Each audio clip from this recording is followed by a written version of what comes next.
Hoy te propongo un cambio. Dejemos a la historia más ortodoxa con sus reinos, batallas y demás para viajar a miles de kilómetros hasta la costa oeste de los Estados Unidos.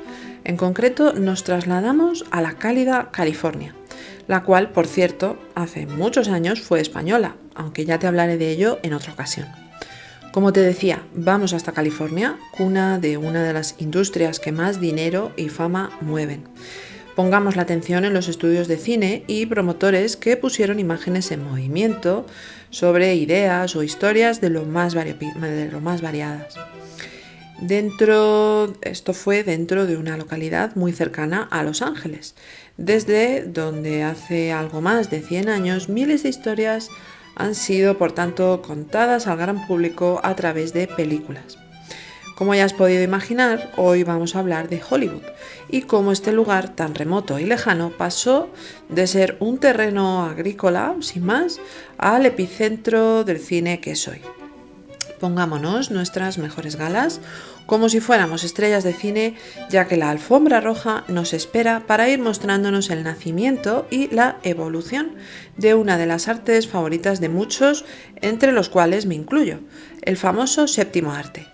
Lleva gafas de sol para no deslumbrarte por el flash de las cámaras y poder ver así, con mejores ojos, todo lo que 2001 historias viene a traerte hoy. ¿Listos? Vamos allá. Hollywood, como te decía antes, y bien sabes, es la capital mundial del cine desde los últimos 100 años, cuando los primeros estudios de cine comenzaron a instalarse en estas cálidas y soleadas tierras californianas, buscando la luz natural más prolongada, ya que los avances tecnológicos de la época no permitían simular la iluminación tal y como se hace hoy en día. Estamos de acuerdo en que el cine ha cambiado mucho, sobre todo en estos últimos años, donde plataformas digitales han venido comiéndose el terreno de los estudios tradicionales, en aras de ofrecer una oferta enorme donde elegir series y películas al gusto de todos. Pero, aunque a muchos este cambio les asuste, lo cierto es que el cine es un arte en constante evolución, desde sus humildes inicios en la Francia de finales del siglo XIX, donde los hermanos Lumière grabaron su primera película en 1895. Vamos a ver en un momento qué llevó a estos hermanos franceses a llegar hasta ahí y cambiar para siempre el mundo. Auguste y Louis Lumière nacieron en Besançon, Francia, y eran hijos de Antoine Lumière, un fotógrafo e industrial. La familia se mudó a Lyon, donde Antoine abrió una exitosa fábrica de placas fotográficas. Los hermanos se involucraron en el negocio familiar desde jóvenes, adquiriendo conocimientos en fotografía y química. Louis estudió en la Escuela Técnica de Lyon, donde recibió formación en ciencias y técnicas industriales. Auguste, en cambio, más inclinado hacia la gestión, trabajó en la administración del negocio familiar. Inspirados por el kinetoscopio, un invento del brillante asistente de Thomas Edison llamado William Kennedy Dickson, que permitía a una persona ver una película a través de una mirilla, los hermanos Lumière buscaron crear una máquina que pudiera proyectar esas imágenes en movimiento que podía hacer el kinetoscopio, pero para un público más amplio, como por ejemplo en una pantalla. En 1895 patentaron el cinematógrafo, un dispositivo que funcionaba como cámara, impresora y proyector. Este aparato era más ligero y portátil que los dispositivos anteriores y utilizaba un mecanismo de garra para mover la película de forma intermitente, permitiendo una proyección más estable. El 28 de diciembre de 1895, los Lumière organizaron la primera proyección pública y comercial de películas en el Salón Indien del Gran Café en París. Esta fecha es a menudo considerada como la de nacimiento del cine. Entre las películas proyectadas estaban la película muy conocida La salida de los obreros de la fábrica Lumière en Lyon, pero también dos películas más llamadas La comida del bebé, así como El regador regado. Tal fue el éxito de estas proyecciones que los Lumière produjeron en total más de 1.400 películas cortas que documentaban escenas cotidianas, eventos y lugares de todo el mundo. Estas películas eran conocidas como vistas y abarcaban una amplia variedad de temas, desde la vida urbana hasta escenas rurales. Una de sus proyecciones más famosas incluye la llegada de un tren a la estación de La Ciudad, que se dice asustó a los espectadores al ver un tren un tren real aparentemente dirigirse hacia ellos a través de la pantalla. Menudo susto. Auguste y Louis se retiraron de la producción cinematográfica en los primeros años del siglo XX para centrarse entonces en otros intereses científicos y empresariales, como el desarrollo de la fotografía en color, con su proceso autocrom, patentado en 1903 y comercializado en 1907. Aunque sus innovaciones y técnicas continuaron influyendo en la industria cinematográfica. Louis concretamente continuó trabajando en innovaciones fotográficas y médicas, mientras que Auguste se dedicó a la administración de sus empresas y al apoyo a la investigación médica. A lo largo de sus vidas, los hermanos Lumière recibieron numerosos honores y premios, siendo ampliamente reconocidos por sus contribuciones al cine y la fotografía. Actualmente, su legado es celebrado en museos y festivales de cine, y sus primeras películas siguen siendo objeto de estudio y admiración. Antes mencioné de pasada a Thomas Edison y el invento que propició la creación del cinematógrafo de los hermanos Lumière, el kinetoscopio, un dispositivo para ver películas de manera individual a través de una mirilla. Aunque Edison no fue el primero en proyectar películas al público, algo que ya hemos visto sucedió en Francia, su trabajo fue crucial en el desarrollo de la tecnología cinematográfica. De tal forma que las primeras películas que se realizaron en Estados Unidos se produjeron en la ciudad de Nueva York y Nueva Jersey, donde Thomas Edison estableció su estudio de cine llamado Black Maria en 1893. Este laboratorio se encontraba dentro de Nueva Jersey, concretamente en West Orange. Y bueno, pues Nueva Jersey, si no lo sabes, pues te lo comento, es una localidad que está muy cerquita a Nueva York. Allí fue donde Edwin S. Porter, un director que trabajaba para Edison, realizó The Great Train Robbery, o, como diríamos en español, El Gran Robo del Tren, en el año 1903, una de las primeras películas en utilizar técnicas de edición avanzadas y contar una historia compleja. A partir de ahí comenzaron a nacer numerosos estudios cinematográficos que debían pagar unas altas tasas por la patente a Edison a través de su compañía Motion Picture Patents Company.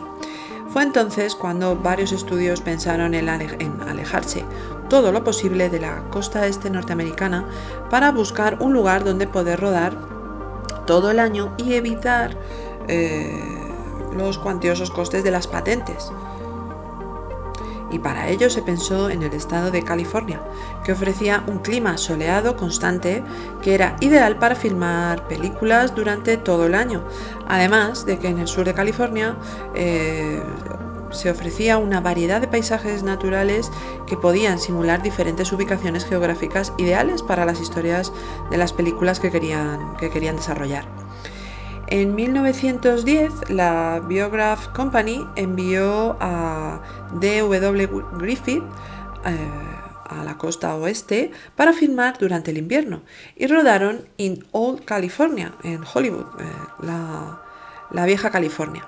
Este fue el primer paso significativo hacia el establecimiento de Hollywood como el centro de la producción cinematográfica. Pero dentro de la calurosa y soleada California, ¿por qué Hollywood? Veamos cuál es su historia. Hollywood, antes de convertirse en la meca del cine, era una pequeña comunidad agrícola tranquila que producía cultivos como cebada, cítricos y tenía también granjas lecheras. A medida que la población creció y la industria inmobiliaria se expandió por la zona, Hollywood comenzó a desarrollarse como una pequeña ciudad. El origen, en cambio, del nombre de Hollywood es de lo más curioso. Y es que un magnate inmobiliario de Kansas llamado Harvey Wilcox compró 120 acres de terreno en esta localidad, que suponen algo más de 48 hectáreas al oeste de Los Ángeles, en 1886 con fines inmobiliarios. Según está acreditado, su esposa, Daida Wilcox, le comentó a su marido haber escuchado el nombre Hollywood de una amiga que vivía en Ohio y tenía una casa de verano llamada de esta forma. De tal forma que convenció a su esposo, Harvey Wilcox, para que llamaran así a su rancho.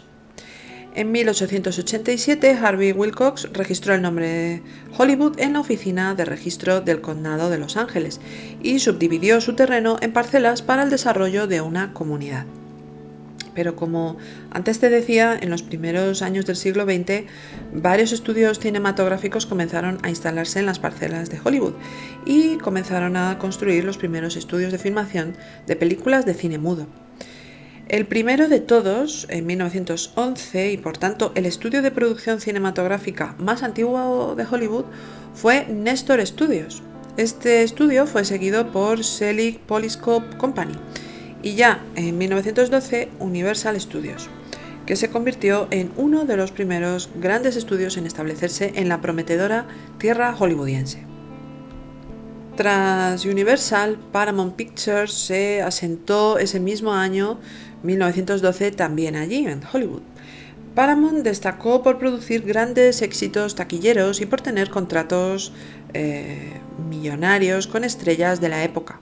Además, estaba jugando entonces un papel importante en la producción de películas mudas, las precursoras de las películas sonoras que aparecieron unos años después. Pero de eso te hablo luego. Fox Film Corporation, fundada por William Fox en 1915, fue la siguiente en llegar a Hollywood, además de Columbia Pictures y Metro-Goldwyn-Mayer en 1924. Este último estudio se convirtió en uno de los más grandes y exitosos de la era del cine mudo y más adelante con el cine sonoro. Pero un poco antes de esto, en 1923, 4 hermanos, apellidados Warner, establecieron en las parcelas de Hollywood su estudio Warner Bros. Harry, Albert, Sam y Jack Warner fueron pioneros en la industria cinematográfica sonora y dejaron una marca indeleble en la historia del cine. En 1927, este estudio, gestionado por los 4 hermanos, asume un riesgo enorme apostando por el cine sonoro, de tal forma que lanzan la película The Jazz Singer, o El cantante de jazz, que marcó el comienzo del fin del cine mudo, ya que esta película fue la primera en tener diálogos sincronizados de manera significativa y transformó para siempre la industria del cine, reafirmando así la posición de Hollywood como líder mundial en la producción cinematográfica. El resto es historia, como dicen en muchas películas, y con el tiempo Hollywood se convirtió en el corazón de la industria cinematográfica mundial, un estatus que mantiene hasta el día de hoy. Como curiosidad, te comento que el famoso y mítico letrero de letras blancas, Hollywood, y que en origen fue creado en 1923 como Hollywoodland para promocionar un desarrollo inmobiliario en constante crecimiento y se ha convertido en un símbolo icónico de la industria del entretenimiento hasta nuestros días, donde el ideario popular asocia estas letras con el mágico mundo del cine. El cine siempre ha sido un gran aliado para hacer soñar a pequeños y mayores, ricos y pobres, y mostrarnos la mejor y peor cara del ser humano, en películas de todos los géneros y épocas, e incluso da voz y visualiza reivindicaciones de lo más variopintas. Desde las grandes producciones hasta las más pequeñas o de autor, pasando por el cine independiente e infantil, documentales, cortos y demás, el cine tiene, a mi modo de ver, más que justificado su título de séptimo arte, ya que a todos nos hace volar, soñar, reír y llorar, y por tanto cumple a la perfección el requisito de cualquier arte, como la pintura, escultura o escritura, entre otros: elevarnos e inspirarnos para hacernos mejores de lo que somos. No lo dejemos desaparecer, y al igual que alguien me dijo alguna vez que un libro es siempre un amigo, le copio la frase para aplicarla al mágico y maravilloso mundo del cine, donde siempre puedes encontrar una película que te acompañe en tu vida. Este es mi humilde homenaje a uno de mis hobbies favoritos de todos los tiempos y desde aquí le quiero rendir homenaje también a mi abuelo, un gran cinéfilo que a pesar de no tener grandes presupuestos para ir al cine, siempre que podía se escapaba de su duro trabajo para soñar ser como Espartaco, Ben-Hur, Moisés o alguno de los vaqueros más rápidos y valientes del lejano oeste y que me abrió este mundo años después al hacerse una tarjeta de un mítico videoclub de barrio, que seguro muchos de vosotros recordáis, para que yo pudiera escoger pues, mis películas favoritas siempre que quisiera. Y a mi abuela también, que me regaló mi primer vídeo para ver esas películas y grabar las que me gustaban de la televisión. Gracias, abuelos, nunca olvidaré lo mucho que hicisteis por mí y lo que nos reíamos viendo juntos esas películas. Os quiero. Así termina 2001 historias, que podrás encontrar en todas las redes sociales, así como en 2001historias.es. Y en honor al capítulo de hoy te mando mis saludos como lo hacían en las antiguas películas con su famoso cartel de The End.